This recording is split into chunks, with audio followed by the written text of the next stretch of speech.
네, 안녕하십니까. 명순권 교수의 의학수다 7번째 시간입니다.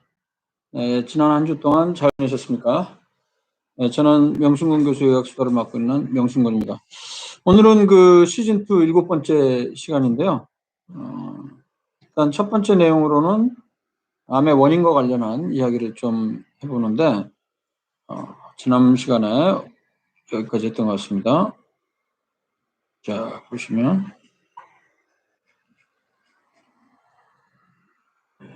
네, 여기 바로 직전까지 했던 것 같아요.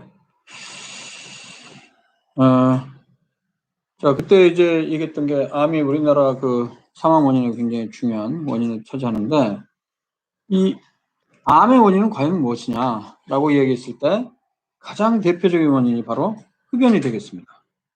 국제암연구소나 뭐 기존에 유명한 학술지에 실린 논문에 따르면 암의 전체 암의 약 30% 정도까지는 흡연 때문에 생기는 것으로 보고가 되고 있죠. 반대로 우리 모두가 흡연을 한다면 모든 암의 30% 정도는 예방이 가능하다는 것입니다. 그리고 또 두 번째로 중요한 게 바로 음식 요인입니다. 다이어트. 요게 이제 한 30% 내외를 차지하는데, 뭐 요즘 들어서는 2% 수가 조금 뭐 변동이 있긴 합니다. 어쨌든 우리가 먹는 음식이 암의 원인에 굉장히 중요한 원인이 되겠습니다. 그리고 이제 세 번째가 대표적인 게 감염, 인펙션입니다. 만성 감염. 이 만성 감염에는 우리가 알고 있는 간암, 우리나라에서 흔한 간암 같은 경우는 B형 간염 바이러스가 70% 이상을 차지하고요. C형 간염 바이러스가 한 10% 정도 차지하니까 간암 원인의 약 80%가 바이러스 때문에 바이러스 때문에 생기는 것이죠. 그리고 여성암 같은 경우에 자궁경부암의 원인도 가장 중요한 게 바로 휴먼 파필로마 바이러스라고 해서 자궁인 유두종 바이러스, HPV죠. 그거 말고도 또 다른 뭐 일부 바이러스들이 있고요. 그래서 암의 원인에 가장 중요한 거 세 가지를 대봐라 하면 흡연, 그다음에 음식 요인, 그리고 감염, 이렇게 세 가지가 되겠습니다. 어떤 뭐 학술지에서는 음식 요인이 더 흡연보다 더 크다는 뭐 이런 보고도 있고요. 어쨌든 이 세 가지 흡연, 음식 요인, 감염, 이게 굉장히 중요합니다. 그리고 그 외에도 뭐 직업 환경적인 요인이라든가 음주, 그리고 환경오염, 방사선 요인들도 5% 이하로 유지를 원인이 되겠습니다.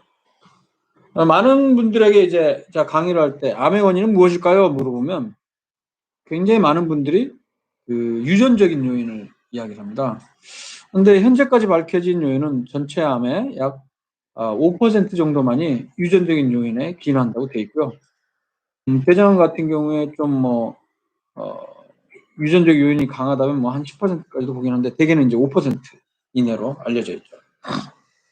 근데 여기서 제가 이제 흡연과 관련해서 좀 말씀을 드리고 싶은 게 있는데, 흡연이 모든 암의 원인의 30% 정도를 차지하지만 또 흡연이란 게 암뿐만이 아니라 뭐 여러 가지 질병을 초래하죠. 대표적으로 호흡기 질환, 폐질환 일으키고 그다음에 심혈관 질환도 일으키고, 그리고 우리 심혈관 질환의 또 원인이 되는 게 흡연, 고혈압, 당뇨, 이상질환증 이런 병들 아니에요? 이런 병들도 또 흡연과 밀접한 관련이 있습니다. 흡연하는 사람은 그렇지 않은 사람에 비해서 몇십 % 이상 이런 질병 위험성이 높죠. 그리고 또 흡연이 남성과 관련해서는 또 이른바 발기부전의 중요한 원인이 되겠습니다. 발기부전. 그걸 얘기하기 위해서 일단 제가 이 화면을 여기서 이걸 인용을 할 수 있는지 모르겠는데요. 그 유명 연예인 중에 래퍼 딘딘 아시죠? 딘딘. 네. 이 우리 딘딘님이 별명이 이게 좀 우스갯소리로 뭐 발기부딘 뭐 이래갖고 이슈가 된 적이 있었어요. 이게 뭐냐면요. 지금으로부터 약 4년 전에 2017년 1월에 MBC의 마이 리틀 텔레비전 마리텔에 그때 제가 출연을 한 적이 있었습니다. 매년 초가 되면 이제 금연에 대해서 이야기를 많이 하는데요. 이때 당시에 제가 마리텔의 딘딘 편에서 딘딘 그 방송이 있었는데요. 같이 나가서 흡연과 관련해서 이야기를 했습니다. 그걸 한번 지금 여기서 한번 좀 잠깐 보여드릴게요. 이 소리가 안 나오나요? 죄송합니다. 발기부전 진단받아 뭐 이래갖고 좀 이슈가 된 적이 있었어요. 그래갖고 별명이 이제 발기부진 뭐 이렇게 나왔었고, 그다음에 또 뭐 1박 2일에 출연을 해서 뭐 식기라는 별명도 얻었다고 그래서 이제 그런 이야기들을 또 몇 년 전에 MBC 라디오스타에 나와서도 이야기를 하고 막 그랬던 적이 있었던 것 같습니다. 참고로 그 이렇게 4년이 지났는데 최근에 또 그 딘딘 씨가 보면 그 마리텔 딘가라는 유튜브 채널을 만들었어요. 그래서 지금 구독자가 한 10만 명 정도 되는 것 같은데요. 여기에서 이제 딘딘 어머니랑도 같이 나와서 뭐 브이로그도 하고 여러 가지 주제를 갖고 이야기를 하는데, 사실 지난주에 진짜 4년 만에 다시 만나서 유튜브 채널에 제가 출연을 해서 그 뒤에 이야기, 마리텔 출연한 이후의 이야기, 과연 발기부전과 관련한 내용 나는 아니다라는 걸 좀 증명해달라 이래서 출연을 했습니다. 그 자세한 내용은 지금부터 한 1, 2주 후에 올릴 겁니다. 그러면 그때 제가 다시 한번 광고를 해드릴게요. 일단 녹화는 지난주에 했는데 아주 잘 됐어요. 재밌게 잘 됐습니다. 그 내용은 아직 방송이 안 됐기 때문에 제가 자세히 얘기는 못 해드리고요. 한번 꼭 보시기 바랍니다. 그래서 이제 제가 말씀드릴 내용은 이 발기부전에 관련한 내용이요. 왜 흡연이 발기부전과 관련이 있나? 일단 발기부전에 대해서 이해를 하려면 일단은 남성의 이 생殖기가 여기 보면 이제 크게 세 가지 이렇게 기둥이 총 3개로 되어 있어요. 그래서 음경해면체 한 쌍이 있고요. 음경해면체. 그다음에 요도해면체 하나가 이 아래에 있습니다. 이 요도해면체 중앙에 이제 요도가 있어서 방광에서부터 만들어진 그러니까 흘러내린 소변이 이쪽으로 나오게 됐죠. 그럼 이제 이 음경해면체가 왜 중요하냐면요. 이 음경해면체 보면 이게 사실 해면이란 말이 스폰지 아닙니까? 스폰지. 해상 동물이죠. 아니 해상 뭐라고 그러죠? 생물이죠. 해상 생물. 해면. 스폰지. 여기 보면 가운데 이렇게 약간 구멍이 난 것처럼 공간들이 있어요. 스페이스가 있어요. 강이라고 하는데 해면체 강이라고 하는데 이 음경해면체 각 하나에 가운데에 관통하는 동맥이 있습니다. 이게 이제 신부 음경동맥이라고 하는데 이게 왜 중요하냐면 자 평상시에는 음경이 이렇게 이제 늘어져 있는 상태가 되는데 만약에 성적인 자극을 받게 된다. 그러면 어떻게 되죠? 그러면 이 혈관이 확장이 됩니다. 그러면서 음경동맥에 혈액이 굉장히 많이 몰리게 되죠. 그럼 이 혈액들은 바로 이 음경해면체 스폰지 같은 이 구조 물질에 이렇게 풍선에 물이 딱 흡수된 것처럼 그러면서 이제 요 음경이 커지고 그다음에 단단해지는 거죠. 이게 바로 발기의 기전이 되겠습니다. 그러면서 이게 커지면서 요 정맥은 눌리면서 혈액이 더 빠져나가지 않게 하면서 이 발기를 유지를 하는 거죠. 근데 이 발기에 관련한 것 중에 대표적인 게 동맥 혈관에 내피접해 있는 그 평활근도 관련을 하지만 특히 이 음경해면체 자체에도 혈관 구조로 평활근 근육으로 이루어져 있거든요. 이것도 같이 확장을 하면서 결국에 발기가 지속이 되는 것입니다. 그러면 좀 더 구체적으로 발기의 기전은 어떻게 되냐? 이 그림을 보시면 되겠습니다. 이 그림을 보시면 일단은 사람의 뇌에서 성적인 자극을 딱 받게 됩니다. 그러면 성적인 자극을 받게 되면 혈관 내피세포, 혈관의 안쪽 그 세포 내에서 NO 산화질소가 많이 분비가 되죠. 그럼 이 산화질소는 구아닌 사이클레이즈 요 물질을 농도를 높이면서 사이클릭 GMP라는 cGMP라는 물질을 많이 생산하게 됩니다. 결론적으로 이 cGMP라는 물질은 혈관 내에서 칼슘의 농도를 좀 줄이면서 결국에 스무스머슬 릴렉세이션, 그러니까 평활근을 확장을 시킵니다. 평활근을 확장시키게 되면 그 동맥 내 평활근뿐만 아니라 음경해면체 평활근까지도 확장되면서 혈액이 쫙 유입이 되는 거죠. 그러면서 아까 얘기했듯이 음경해면체에서 물을 흡수해서, 그러니까 그 혈액이 흡수해서 발기가 유지가 되는 것이죠. 근데 이 사이클릭 GMP 요 농도가 중요한데, 요거는요 PDE5라는 효소에 의해서 쪼개지면서 GMP로 됩니다. 그래서 다시 이 회로가 돌아가는데, 핵심은 바로 이 PDE5라는 효소가 많아지게 되면, 활성화가 되면 이 발기가 좀 지속이 안 되게 돼 있죠. 그래서 나온 약이 발기부전 치료제로 나온 게 바로 비아그라는 거죠. 근데 비아그라의 그 역할은 뭐냐? 이 사이클릭 GMP, cGMP가 GMP로 분해되는 과정을 분해되는 과정을 촉진하는 이 효소를 억제함으로써 cGMP의 농도를 높임으로써 지속적으로 평활근이 평활근이 이완이 되면서 음경동맥의 혈액을 충만하게 유지함으로써 발기를 지속시킨다는 것이죠. 왜 제가 이 얘기를 꺼냈냐? 바로 담배를 피우면 왜 발기부전이 오냐 했을 때 몇 가지 요소가 있습니다. 기전이 있습니다. 담배를 피우게 되면 이 산화질소의 생성을 좀 억제하는 것으로 되어 있어요. 산화질소. 그렇게 되면 이 발기 과정이 차단이 되겠죠. 또 하나는 담배를 피우게 되면 혈관 내에 산화 과정을 촉진해갖고 활성산소의 역할에 의해서 혈관 내 손상을 입게 돼서 활력성 정도가 떨어지게 됩니다. 그러면서 그러니까 혈관 질환이 생기게 되면서 결국에 이 혈관의 확장 같은 게 장애를 받기 때문에 또 발기에 영향을 미칠 수 있겠죠. 그래서 실제로 그 전 세계적으로 발표된 관찰 연구 결과로 보면요, 비흡연자에 비해서 흡연자들은 발기부전의 발생이 최소한 1.5배에서 2배 정도까지 높다는 연구 결과들이 계속 나왔고요. 그것을 종합한 메타 분석에서도 흡연자들은 비흡연자에 비해서 발기부전이 높다라고 나온 것입니다. 그래서 결론적으로 흡연을 오래 하신 분들은 발기부전의 위험성이 높아질 수도 있기 때문에 금연을 하는 것이 좋겠죠.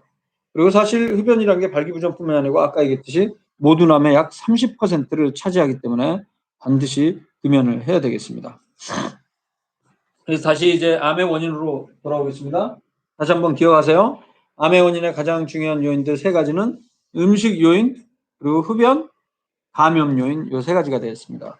그 유전적인 요인은 우리가 생각했던 것보다는 아직까지 밝혀진 게 많지 않고 크지 않아서 5% 내외로 되어 있습니다. 그렇다면 나라마다 암들이 발생이 조금씩 차이가 있습니다. 방금 얘기한 여러 가지 요인들에 따라서 나라마다 암 발생이 굉장히 다양하거든요. 우리나라 같은 경우는 흔한 암들이 대표적으로 이 7가지 정도가 되겠습니다. 앞자를 따서 이제 우리가 외우는데요. 위폐간 대유자갑. 그래서 위암, 폐암, 간암, 대장암, 유방암, 자궁경부암, 갑상선암이 되겠죠. 에릭서님, 흡연하면 암 발생 확률이 30%나 된다고요? 그 의미가 아니고요. 모든 암의 원인을 원인들을 나열을 했을 때 전체 암의 한 30% 정도는 담배 때문에 기인한다라는 거죠. 그걸 이제 기여 위험도라고 합니다. 반대로 모든 사람이 금연을 하면 전체 암의 30%의 발생은 줄일 수 있다는 것이죠. 그래서 위암의 원인은 뭐냐? 주암. 음식 요인이 큽니다. 특히 우리나라 사람들, 일본 사람들도 그렇고 좀 음식을 짜게 먹죠. 음식을 짜게 먹으면 위암 발생이 좀 높아지고요. 근데 음식을 너무 굽거나 태우는 경우에도 위암 발생이 높아집니다. 질산염 같은 성분이 많이 포함된 음식들, 그리고 방부제 그런 것들을 많이 먹게 되면 또 위암이 잘 생기죠. 당연히 한 20년 전부터, 20, 30년 전부터 확실히 밝혀진 것으로 바로 헬리코박터 파일로리 균, 세균 때문에도 이 위암이 생깁니다. 흡연은 거의 모든 암에 다 들어가 있는 거로 생각하시면 되고요. 하나 정도 빼고요. 폐암 같은 경우는 가장 중요한 원인이 바로 흡연이 되겠습니다. 물론 비소나 성능 같은 직업적인 요인에 의한 어떤 특성, 황성 물질에 대한 노출, 중금속 노출, 대기오염도 원인이 되고요. 간암 같은 경우는 바이러스가 가장 중요한 원인입니다. B형 간염 바이러스가 70%를 차지하고 C형 간염이 약 10%를 차지하죠. 그리고 이전에 우리가 생각했던 게 음주가 굉장히 중요한 요인이라고 알아왔었지만 바이러스가 더 중요한 요인으로 알려져 있습니다. 그 대장암 같은 경우는 다른 나라에 비해서 우리나라가 그 대장암 발생이 상당히 많이 증가했는데요. 가장 대표적인 요인이 비만, 흡연, 음주, 붉은색 고기 과다 섭취입니다. 대장암 같은 경우는 특히 대장 용종으로부터 대장암이 잘 생기는데요. 흡연, 비만, 음주, 붉은색 고기 많이 섭취하는 경우에는 대장암 위험성이 높아지기 때문에 이걸 피해야 되겠죠. 여기서 말하는 붉은색 고기는 소고기, 양고기, 돼지고기 같은 겁니다. 유방암의 경우는 음주 요인이 상당히 중요한 거로 계속 밝혀지고 있죠. 술을 많이 마시면 유방암이 잘 생겨요. 술을 적게 먹는다 하더라도 유방암의 위험성이 높아진다고 되어 있죠. 이것뿐만 아니라 비만, 여성 호르몬의 노출, 흡연 이런 것들이 원인이 되겠습니다. 자궁경부암은 아까 얘기했던 대로 인유두종 바이러스가 있고요. 그다음에 갑상선암은 방사선 요인이 가장 확실하게 알려져 있고 나머지 생활습관 요인은 아직까지 많이 밝혀지지 않았는데요. 이게 좀 흥미로운 게 흡연이나 음주 같은 경우는 오히려 갑상선암의 위험성이 낮아지는 거로 되어 있습니다. 이건 좀 특수한 경우예요. 에릭서님께서 췌장암 빠졌습니다. 그런데 췌장암도 주요 암 중에 하나입니다만 한 10위권 정도로 좀 발생이 낮은 편입니다. 이런 암들에 비해서. 췌장암도 중요하긴 합니다. 최근 들어. 왜냐하면 그 5년 생존율이 주요 암 중에서는 가장 낮은 암 중에 하나거든요. 다른 암들 같은 경우는 유방암 같은 경우는 90%, 초기인 경우는 100%에 육박할 정도로 생존율이 좋고요. 대장암도 한 80% 내외 이렇게 되는데, 그리고 위암 같은 경우도 조기암이 많다 보니까 80% 이상이고 조기암의 경우는 90%에서 95% 이상으로 나오죠. 근데 췌장암 같은 경우는 12% 내외 정도밖에 안 나온답니다. 갑상선암은 반대로 상체 생존율이 100% 정도로 생존율이 좀 다른 암에 비해서 굉장히 높은 편입니다. 자, 그래서 이 시간에 한국인의 주요 암에 대해서 예방 및 조기 검진을 어떻게 할 것인지에 대해서 7대암을 중심으로 해서 말씀을 드리겠습니다. 이거 말씀드리기 전에 중간중간에 건강 관련해서 암뿐만이 아니라 궁금한 내용이 있으면 질문을 올려주십시오. 그럼 중간중간에 제가 답변을 해드리도록 하겠습니다. 자, 지금 들어오신 분들 장길남님께서 또 슈퍼챗 또 쏴주시고 감사합니다. 그리고 딸기팔공님 깜빡 자다 지금 들어오셨고, 베리타스 주님, 네, 반갑고요. 자, 일단 지금 질문 별로 없으니까 일단 제가 강의를 하겠습니다. 중간중간에 질문을 올려주세요. 일단 위암에 대해서 말씀을 드리겠습니다. 자, 위암은요, 한국인의 암 1위입니다. 남성에서 1위고 여성에서 4위. 5년 생존율. 5년 생존이란 말은 암 진단받고 5년이 지났을 때 몇 퍼센트가 생존해 있냐 이야기하죠. 이 5년을 기준으로 삼은 이유는 일반적으로 5년 정도까지 생존해 있는 경우 완치했다고 판정을 하기 때문입니다. 위암은 대략 77%, 약 80%에 육박을 합니다. 아까 말씀드렸듯이 위암의 가장 중요한 요인은 환경적인 요인 중에서도 특히 음식 요인입니다. 그리고 헬리코박터 파일로리균, 흡연이 원인이 되겠죠. 그 위암의 짠 음식이 중요한 요인이다라는 게 처음 이제 정식으로 학계에서 논문으로 제기된 거는 이제 일본 사람들에 대한 연구를 통해서 이루어진 거죠. 간단하게 얘기하면 일본 사람들은 일반적으로 위암이 발생이 높아요, 우리나라처럼. 그런데 하와이로 이민 간 일본인 중에 그 2세대, 3세대 자손들 같은 경우에 위암 발생률을 본토에 있는 사람들이랑 비교해 보니까 상당히 낮더라. 알고 봤더니 환경적인 요인 중에서도 특히 음식 요인이 강했다. 일본에 비해서는 덜 짜게 먹는다는 거죠. 미국에 있는 사람들이. 그래서 이제 짜게 먹는 음식, 염장식품이라고 하죠. 소금에 저장하는 식품, 솔팅 푸드라고 하는데, 옛날부터 소금에 절인 이유는 소금을 첨가하게 되면 오랫동안 부패되지 않고 보관할 수 있다는 거죠. 대표적인 것 중에 이제 굴비, 자반, 젓갈류, 햄, 단무지 등이 있습니다. 젓갈. 저는 옛날에 어렸을 때 젓갈을 잘 못 먹고 맛을 몰랐었는데, 이게 나이 먹으면서 얼마 안 됐어. 한 10여 년 전부터 젓갈이 그렇게 맛있더라고요. 특히 오징어 젓갈 뭐 이런 게 은근히 맛있어요. 저도 좀 음식을 좀 약간 좀 짜게 먹는 편인데, 짜게 먹으면 왜 위암이 잘 생기냐? 기전을 이렇게 정리를 하고 있습니다. 짜게 먹으면 위 점막에 염증이 계속 생기면서 위 점막의 높이가 줄어듭니다. 그걸 이제 위축성 위염이라고 하거든요. 이 상태에서는요, 헬코박터 세균이 잘 번식하는 환경이 됩니다. 이 상태에서 발암 전 단계 물질들 이런 것들이 질소산화물인가요? 이런 물질이 들어오면 이것과 세균에 의해서 발암 물질로 변하는 거죠. 그래서 위암이 생긴다 이런 가설이 있습니다. 참고로 세계보건기구에서 권장하는 염분 일일 적정 섭취량은 얼마냐? 5g입니다. 근데 이 5g은요, 정말 몇십 년 전에 만들어진 그 적정 섭취량이에요. 5g. 이렇게 정한 이유는 이거 이상으로 많이 먹게 되면 이 위암뿐만이 아니고 골다공증, 뭐 이런 질환들, 혈압, 고혈압 이런 것들이 높아진다는 거죠. 고혈압, 대표적으로 고혈압, 위암, 그다음에 골다공증 이런 게 높아질 수 있는 걸로 돼 있죠. 5g인데 우리나라 사람들이 얼마나 먹느냐? 최근까지도 한 약 9g 정도 먹는 걸로 돼 있습니다. 한 10여 년 전, 20년 전에는 13g, 14g 이상 먹었거든요. 근데 많이 줄어들었습니다. 정부에서도 저나트륨, 저염식 캠페인도 계속 지금 진행을 하고 있거든요. 여러 가지 뭐 영향을 받아서 옛날보다 많이 낮아져서 세계보건기구 적정 섭취량보다는 그래도 약 2배 정도 그래도 또 짜게 먹는 편이에요.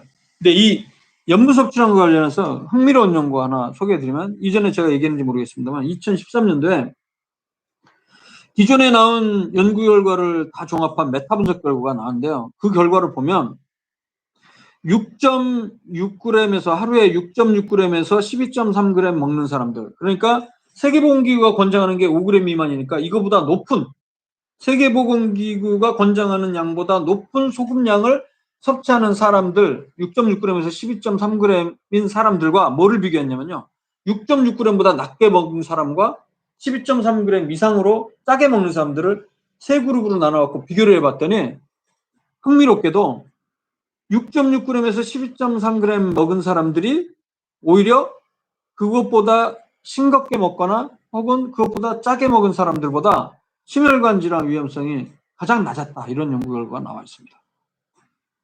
이거 참 지금까지 우리가 알고 있던 지식이랑 좀 다른 얘기죠. 근데 이게 한 7, 8년 전에 이런 연구 결과가 나왔음에도 불구하고 아직까지 여전히 세계보건기구의 염분 일일 적정 섭취량은 변하지는 않고 있습니다. 이런 부분들이 저는 새로운 연구 결과가 나오면 충분히 좀 반영이 되었으면 하는데 그 부분이 좀 아쉽다는 그런 생각이 듭니다. 그럼 참고로 5g이면 어느 정도냐? 일단 소금은 화학식이 NaCl이죠. 그러니까 NA니까 소듐, 나트륨이죠. 나트륨이 얼마 들었냐면 2g이 들어있습니다. 그리고 염소, 클로라이드, 이게 3g이 들어있죠. 그래서 합쳐서 5g이 되는 거죠. 참고로 1g은 1000mg이니까 보통 우리가 음식에 염분이 얼마나 들어있냐 할 때는 소듐, 나트륨 양을 기준으로 합니다. 그래서 나트륨을 하루로 따지면 염분이 5g이니까 이 중에 나트륨은 2g이니까 하루에 2000mg 미만이 세계보건기구가 권장하는 양이에요. 그럼 이게 어느 정도 되는 것이냐? 자, 신라면, 일반 라면 있죠. 그 중에서도 신라면이 라면 하나에 들어있는 염분량이 얼마냐면 대략 1800mg 정도 됩니다. 그러니까 거의 90%죠. 하루 권장 섭취량의 90%가 이 라면 하나에 보통 들어있어요. 근데 우리가 음식을 먹을 때 한국 사람들은 라면 먹을 때 또 같이 먹는 게 뭡니까? 좀 김치 당연히 먹죠. 김치 좋아하시죠? 김치도 사실 좀 염분이 많이 있어요. 그것뿐만입니까? 또 다른 우리가 끼니 때는 밥 먹으면서 또 찌개 같은 거 자주 먹는 편이 있지 않습니까? 된장찌개나 김치찌개 이런 거에도 염분이 있고, 그러다 보니까 우리나라 사람들은 하루 권장량 나트륨으로 2000mg 2g이면 우리나라 사람들은 이거보다 거의 2배에 해당하는 4g 정도까지 4000mg 정도 먹게 되는 것이죠. 그러니까 어쨌든 가장 최근 연구 결과에 의하면 세계보건기구 일일 섭취량 5g 이하 권장해 왔는데, 이 부분이 혹시 기존 최근에 나온 연구 결과에 의해서 적용이 된다면 이 부분이 좀 상향 조정이 될 가능성도 앞으로 있어 보이지 않나, 그런 생각이 듭니다. 어쨌든 간에 우리나라 사람들이 평균적으로 지금 9g 먹고 있는데요. 이것보다는 조금 덜 짜게 먹도록 노력하는 것이 위암 예방에 도움이 될 수 있을 것으로 생각이 됩니다. 우리가 음식을 일부러 태워서 먹지는 않죠. 그런데 이런 숯불갈비나 이런 거 먹으면 이 가장자리가 또 이렇게 타지 않습니까? 그럼 그걸 이제 우리가 타르라고 합니다. 타르. 이 안에 바로 벤조피렌과 같은 발암 물질들이 많이 포함되어 있습니다. 그리고 또 중요한 원인이 음식 요인 말고 헬리코박터 파일로리균이죠.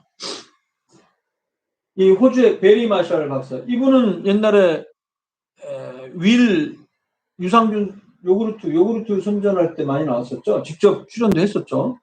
베리 마샬 박사, 내과 전문이죠. 그다음에 로빈 워렌 박사, 이분이 이제 병리학자일 겁니다. 이 두 사람이 1982년에 위험 환자에서 조직을 채취해서 헬리코박터균 배양을 처음으로 성공했다고 하죠. 그래서 이름을 그 당시에 캄필로박터 유사균이라고 불렀다가 89년에 헬리코박터 파일로리로 새로 명명을 했고요. 이 헬리코박터 파일로리가 위염뿐만 아니라 궤양의 중요한 원인이다 라는 걸 문제 제기를 해서 2005년도에 노벨 생리의학상을 받았습니다. 그러니까 이제 사실 한 100년 전부터 학자들은 뭔가 우리 위 안에 균이 있을 것이다라고 생각을 했지만 가설도 제대로 만들어내지도 못했고 또 배양도 성공하지 못했어요. 왜 그러냐면 위라는 환경이란 게 위산이 많이 분비가 되니까 pH, 산도가 한 2 정도로 굉장히 산도가 높거든요. 이런 상황에서는 세균 같은 거나 바이러스가 살아갈 수가 없습니다. 그런데 어떻게 균이 생존할 수 있겠냐. 이거 이제 난관에 봉착해 있었는데 이론을 만들었죠. 이론적으로 헬리코박터균은 분해 요소가 있어서 암모니아 요소를 분해를 해서 암모니아를 만들면서 그 주변에 산도를 갖다가 많이 중화를 시켜갖고 그 주변 환경을 거의 중성 6이나 7 정도까지 만들면서 자기 세균이 헬리코박터균이 생존해 있다. 이런 이제 가설을 만들었던 거죠. 그래서 이제 노벨 생리학상을 받았습니다. 그렇다면 이게 궤양이나 위염뿐만이 아니라 뭐냐? 이게 위암과도 관련이 있다는 것이죠.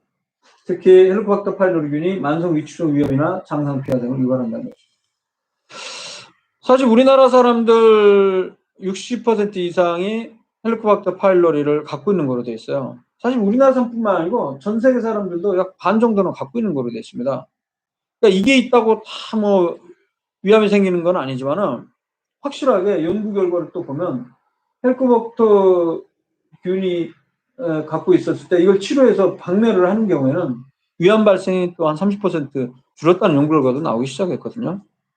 이 연구 결과는 이제 우리 암센터의 최일주 박사가 연구를 수행을 했고, 그래서 NEJM, 뉴잉글랜드 저널 오브 메디슨에 우리 의학 분야의 최고 학술이죠. 여기에 논문을 싣기도 했었습니다.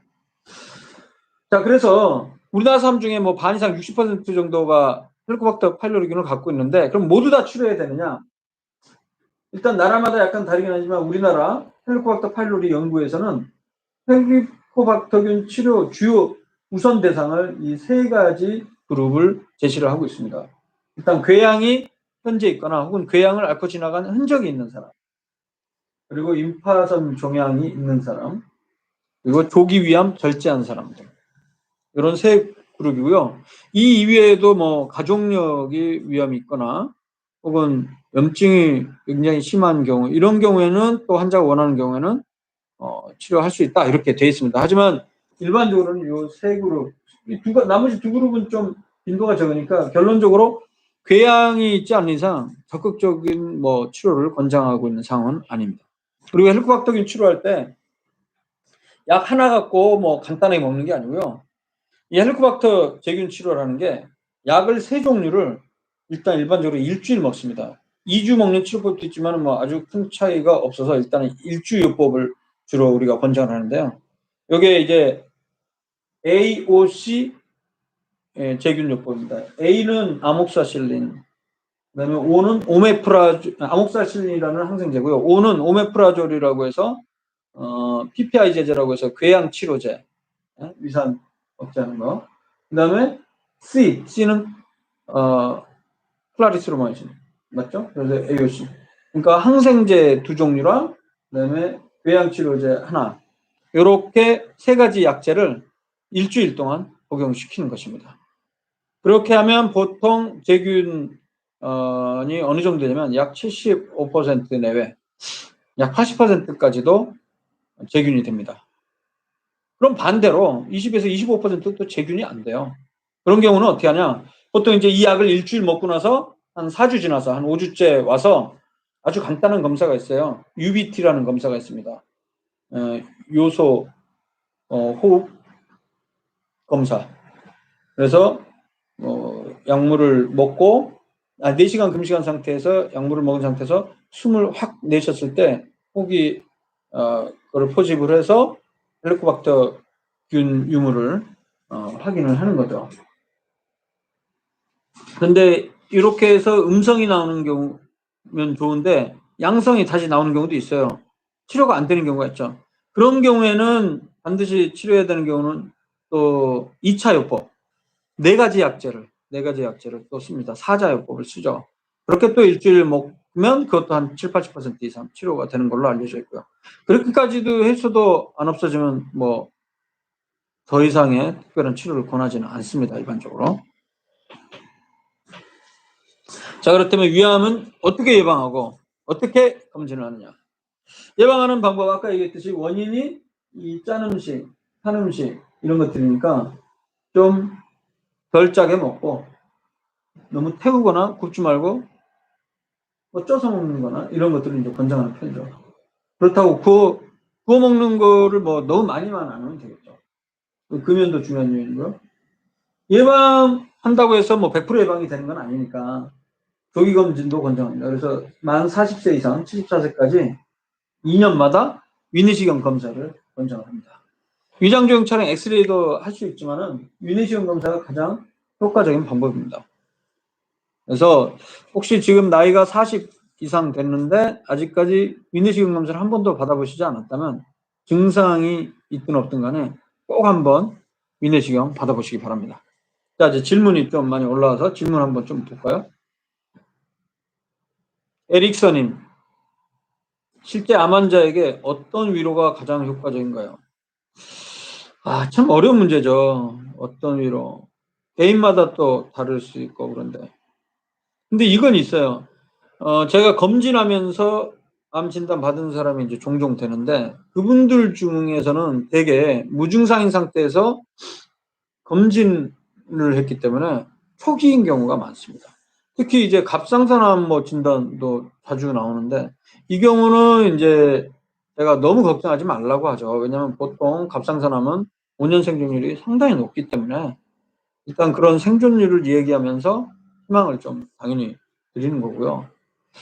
그런데 이제 만약에 4기, 이른바 진행성 암 환자의 경우는 참 이게 위로의 말씀을 드리는 건 참 쉽지가 않습니다. 사실 개인적으로는 제가 암 환자를 직접 제가 치료하는 종양학자나 종양 전문의는 아니기 때문에 그런 환자를 볼 기회는 많지 않습니다. 그래서 어떤 위로가 가장 효과적일지 이 부분은 참 제가 답하기는 어려운 부분인 것 같습니다. 프란치스코님, 수면 시간이 10시간 이상일 경우 암에 걸릴 확률이 높아지는 이유는 무엇인가요? 이 부분은 제가 수면 시간과 암에 대해서 제가 따로 최근에 찾아본 적이 없는데 이거는 나중에 제가 좀 공부해서 확인을 해봐갖고 알려드리도록 하겠습니다. 당뇨가 암 발생을 높이나요? 이 부분 제가 쓴 논문이 있죠. 원래 2형 당뇨 같은 경우에는 암의 위험성을 높이는 거로 돼 있죠. 근데 2형 당뇨라는 거는 보통 옛날에 이제 성인형 당뇨라고 했는데 이제 생활 습관 때문에 인슐린의 저항성으로 인해서 생기는 거고 1형 당뇨 같은 경우는 어릴 때 많이 걸릴 수 있는데 뭐 어른 때도 걸릴 수 있지만 주로 인슐린 자체가 분비가 줄어들어서 생기는 거죠. 근데 2형 당뇨, 그러니까 보시면 타입 2 diabetes and cancer and 이런 거 할 때는 이제 메타 분석을 치면 돼요. 메타 분석은 하나의 연구 아니고 여러 가지 연구를 종합한 거니까 이게 좀 근거가 있겠죠. 여기 보시면 타입 2 diabetes and pancreatic cancer 이거는 2형 당뇨와 췌장암의 관련성이죠. 종합해 봤더니 여기 보면 이제 1.82배 높인다. 통계적으로도 90% 신뢰관이 1.66에서 1.89면 가운데 1이 포함되지 않기 때문에 통계적으로 유효하게 약 1.8배 높이는 거로 되어 있네요. 이것뿐만 아니라 많은 암들을 높이는 거로 되어 있습니다. 타입 3가 아니죠. 타입 2지. 죄송합니다. 타입 2지. 그러면 타입 1은 어떻게 되느냐? 여기 타입 2와 타입 2 다이비티스, 2형 당뇨, 일반적인 당뇨 얘기하는 겁니다.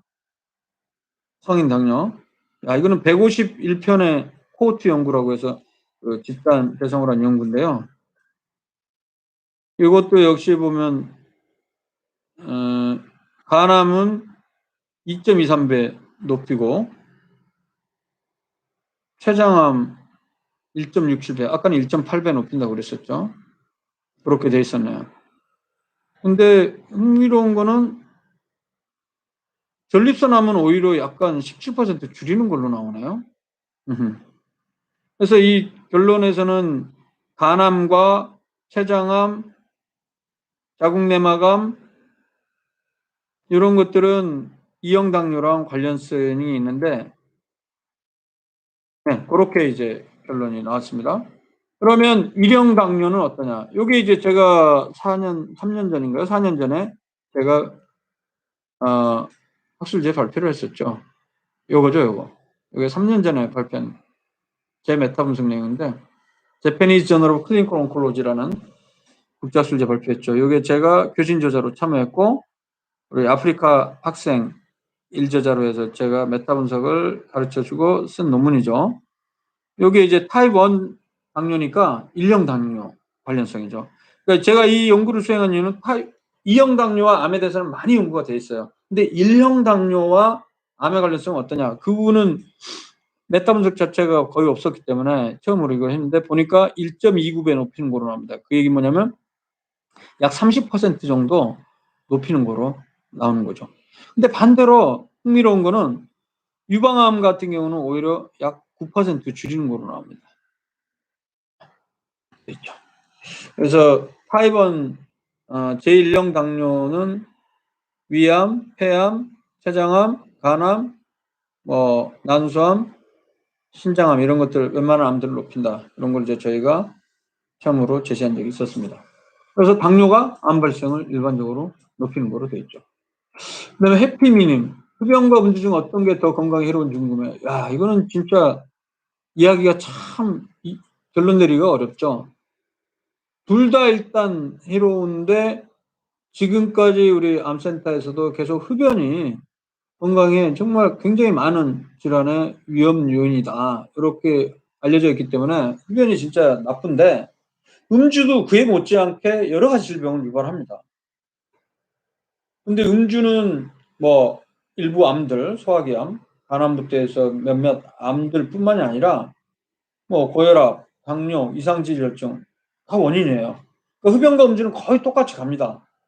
근데 음주는 한편으로 보면 흡연은 물론 간접흡연 영향으로 다른 사람에 영향을 미치긴 하지만 음주 같은 경우는 과도하게 했을 때 또 음주 운전이라는 그런 사고가 발생하죠. 그리고 음주운전으로 인한 교통사고, 이로 인한 사회경제적 손실도 진짜 만만치 않습니다. 흡연 이상으로 음주도 대단히 해롭습니다.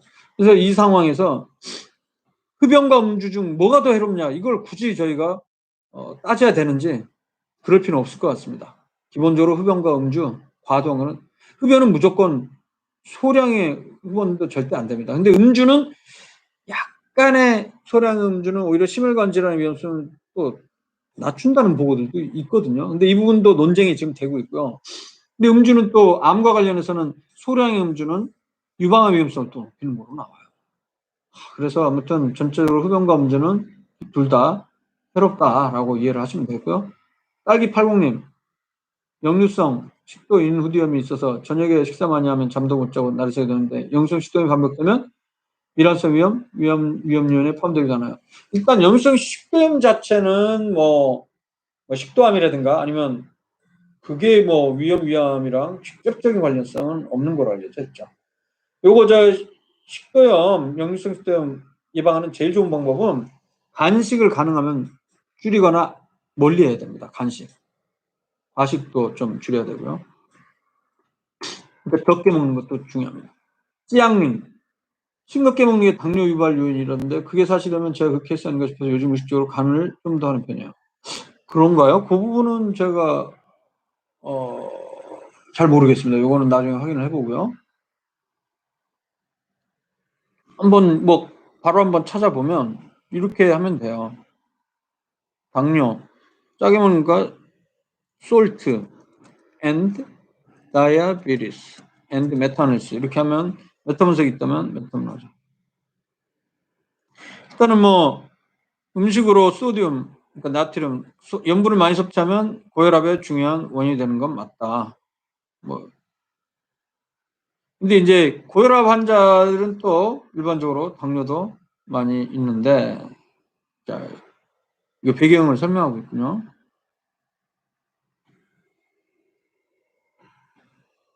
아, 2016년도에 요거는 그냥 레터 정도, 그냥 원전은 아니고 레터인 것 같습니다. 여기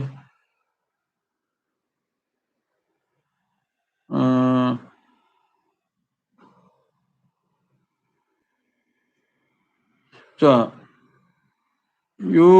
우리 국민건강영양조사 예전 자료 갖고 해봤더니 어떻게 나오냐면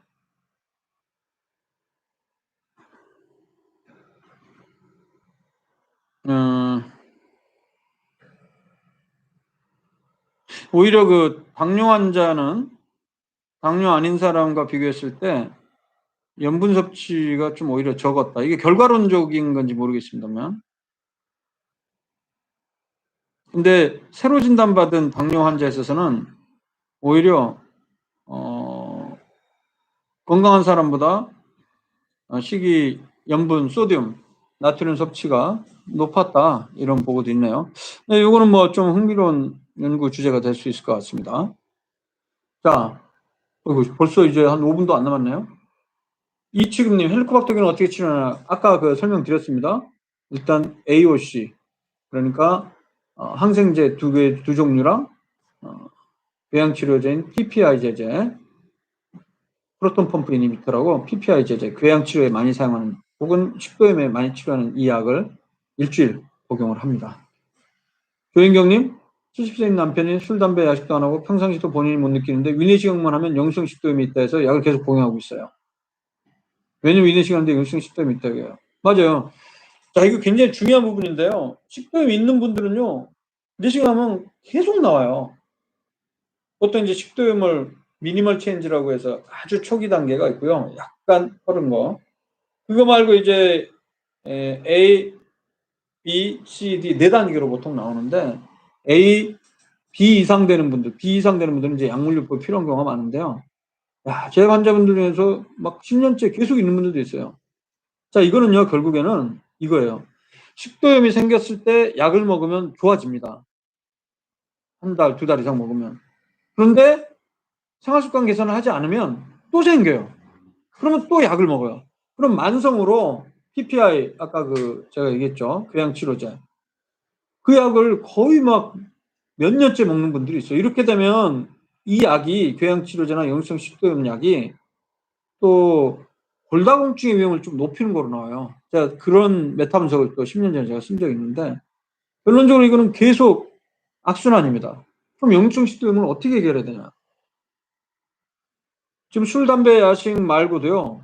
비만이 원인이 될 수도 있고 과식이 원인이 될 수도 있고 불규칙한 식사도 원인이 되고 또 과도하게 이제 커피는 이제 논란이 있긴 합니다. 과도한 커피 이런 걸 다시 한번 먹는 걸 한번 다시 한번 다 확인해 보셔야 됩니다. 먹는 거.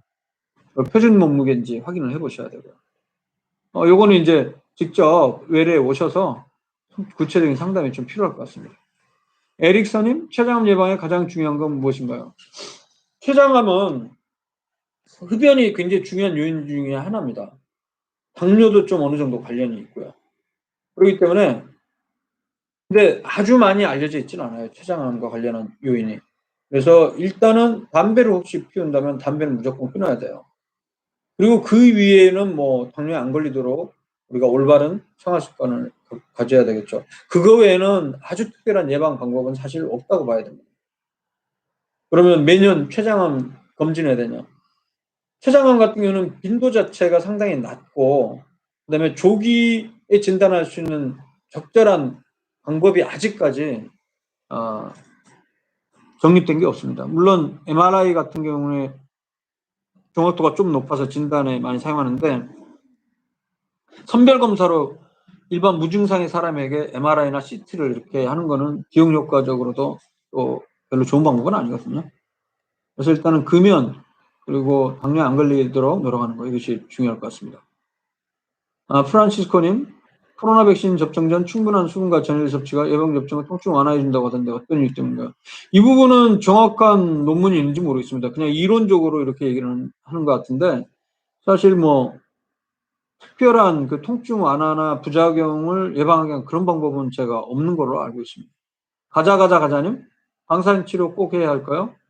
그거는 암종마다 방사능 치료가 필요한 경우가 있습니다. 그리고 암종마다 혹은 암의 진행 정도에 따라 다릅니다. 암 원인 70%는 스트레스인가요? 아닙니다. 암의 원인은 스트레스는요 따로 독립적인 암의 원인으로 아직까지는 정립이 안 되어 있습니다. 관련성은 있을 것으로 추정은 합니다만 가장 중요한 원인은 아까 얘기했던 대로 흡연, 음식 그리고 감염입니다. 음식은요 종류가 너무 많기 때문에 뭐 얘기하기는 어렵습니다만 이제 제가 암종별로 위암은 얘기했는데 다른 암 하면서 얘기하겠습니다만 기본적으로 대전제는 과일과 채소를 골고루 다양하게 먹는 거예요. 많이 먹으라는 건 아니고 다양하게. 그리고 너무 짜지 않게 먹기. 그다음에 대장암 예방을 위해서는 붉은색 고기, 소고기, 양고기, 돼지고기 이런 거를 너무 많이 먹지 않게. 지금 우리나라 사람들이 먹는 평균적인 64g 정도 하루 먹는 정도는 70g을 넘지는 않기 때문에 그렇게 위험하지는 않습니다. 자, 이제 50분이 돼서 정리를 해야 되는데요. 아모님, 선생님께서는 건강을 위해 가장 중요시하고 실천하는 건 뭔지 궁금합니다. 가장 중요한 건요, 뻔합니다. 금연, 절주, 표준 체중 유지, 규칙적인 운동, 너무 짜지 않게 먹기, 붉은색 고기 너무 많이 먹지 않기, 과일같이 골고루 먹기 아까 얘기했죠. 요거를 잘하면요, 거의 많은 질병을 예방할 수도 있고 암조차도 예방할 수 있습니다. 마지막으로 맨팡리님, 액상 전자담배 흡연은 어떻게 생각해요? 결론적으로 해서 안전한 담배는 이 세상에 없습니다. 전자담배도 담배류입니다.